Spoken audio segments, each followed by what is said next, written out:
It's a beautiful rainy day here in Ellicott City. It's the perfect day to talk about how do we keep our basements dry. What I'm going to do, walk you around the house, show you where the water comes from, how do we keep it away from the house, what do we need to check, where do we need to check inside the basement, just to make sure that we don't have water in there. So if you're ready, let's go. It all starts with making sure that you manage the water outside. It starts with your gutters. So obviously rain hits the roof, goes into your gutters, comes down your downspouts. You want to make sure that the gutters are clean and that the water can get through there. If you've got water spilling over top of the gutters, you're going to have problems. So gutters from the roof to the gutters coming down, and then once you get here, you want some kind of an extension, something to take the water away from the house. Typically what we see, one of the first things that we see in a home inspection is that the grading of the land is moving towards the house as opposed to away from the house. So what you want is your house to be the highest thing within about 3 to 5 feet around the house, and then you want everything to grade off. If you've got first the land grading away from the home, the water will grade away from the home or move away from the home as well. Extend your gutters, make sure that your grading is going away from the house. That's a good first step. If you have a stairwell that goes into your basement, even walkouts or walk-ups that are a little bit wider than this that have stairs on them, what you'll find at the bottom of those stairs is that there is a drain at the bottom of the stairs. So this drain actually runs back inside of the house. So it goes into the sump pump, which we'll look at and see in a minute. But if this drain is clogged, that water is getting into that door. It takes a little bit of time for it to fill up, but especially in the fall when the snow starts to melt, if that thing is clogged, that water's coming in through the door. So make sure that this drain outside is clear so that it can do its job and take all the water to the sump pump.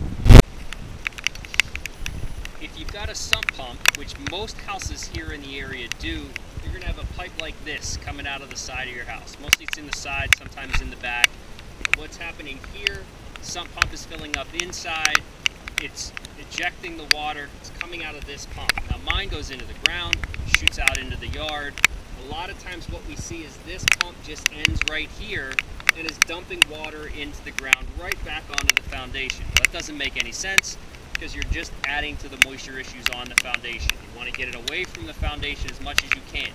Just like your gutters, extend this out to about 3 to 5 feet away from the house. This won't be bringing water back to your home. If you don't know what your sump pump looks like, this is it. This is what your sump pump is and what it looks like. Essentially what you have is drain tiles around the entire outside of the foundation of your home. In most homes, I will say in most homes. Those drain tiles, when water hits the foundation, it runs down the foundation, goes into those drain tiles, it leads it to your sump pump. You've also got drains like the one that's outside in the outside of the basement steps. You've also got condensate lines and things that are coming from heating and cooling systems that are also leading to this sump pump. What happens, this pump fills up, hits a trigger, water is ejected outside of the house, which is the pipe that we saw outside.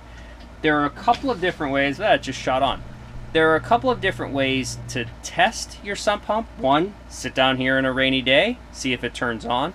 The other, sump pumps, when plugged in, some have 2 plugs. So mine has a plug here, and I'm gonna set you down for 1 second and see if this will work.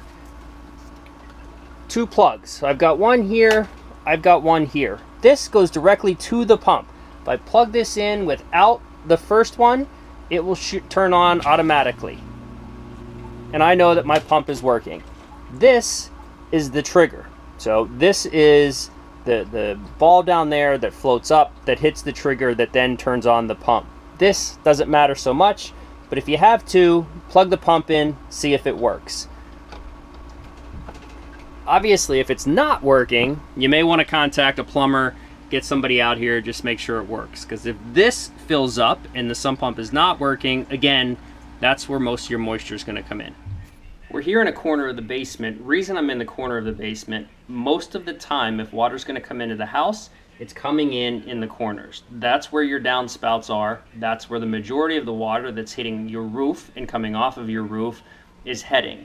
If those downspouts are broken or disconnected or are just dumping water straight onto a corner, it is going to overtake the foundation wall no matter how good the wall is. You're going to create a hole from erosion from that water. It's going to fill up every time it rains.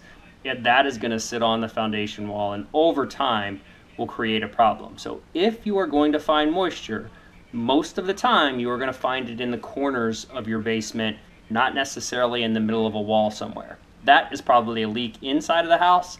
Stuff on the corners is usually water from outside hitting the foundation. I hope you learned a little something about keeping moisture out of your basement, what to look for, what to do.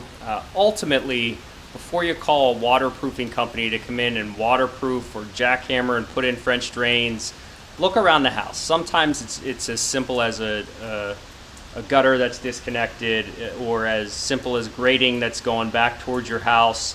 Manage the water from the outside first. You get waterproofing companies in that take care of the basement. They manage the water once it comes in. You don't want it to come in. So manage it from the outside, you'll be good to go. If you have any questions or need anything or want to know more about this, please feel free to contact me. I'm happy to kind of walk you through and explain how it works. Or if you do need a contractor to come look at it, I've got those people as well. Have a great day. Stay dry. Thanks.